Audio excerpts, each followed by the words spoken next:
អីចឹងទៅឈ្មោះសិតអីឈ្មោះស៊ូស៊ូអីទៅឆ្នាក់មិនក៏បានដែរដៃមនុស្សណាសរសេរមិនក៏បានដែរស្រីស្អាត influencer ម្នាក់នាម S Alem មកដេកជាមួយគេដល់ condo ចូលមក condo មួយណាដាក់មកបង្ហាញមកសងសាអនឡាញមក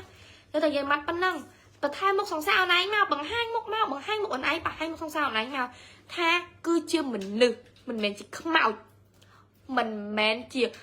អរូបមិនមែនជាអសូរកាយបង្ហាញមកបងមនុស្សវាមានរូបរាងវាមានមុខមាត់គេអូខេហើយយល់អត់តែមានរូបរាងហ្នឹងអត់មានមុខមាត់អត់មានរូបរាងហ្នឹងខ្ពូនឃើញ confession ហ្នឹងហ៎ confession អ្នកណាចឹង confess ក៏បានដែរមកពិភពលោកនេះហ៎ហើយបើថា S ខ្ញុំដាក់ចោលតែខ້ອຍមុខមាត់របស់ខ្ញុំគេមិនសិនខ្ញុំពេញប្រទេសគេឆែខ្ញុំពេញប្រទេស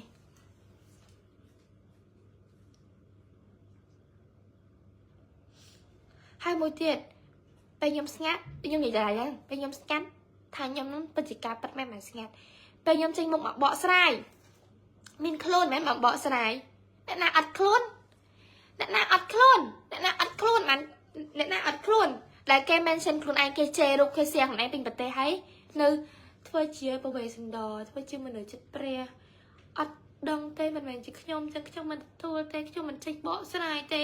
ខ្ញុំមិនអីទេអត់មែនរឿងកូនទេណាមិនរៀមកែទេហើយក៏មិនអីគេស្រីគ្រប់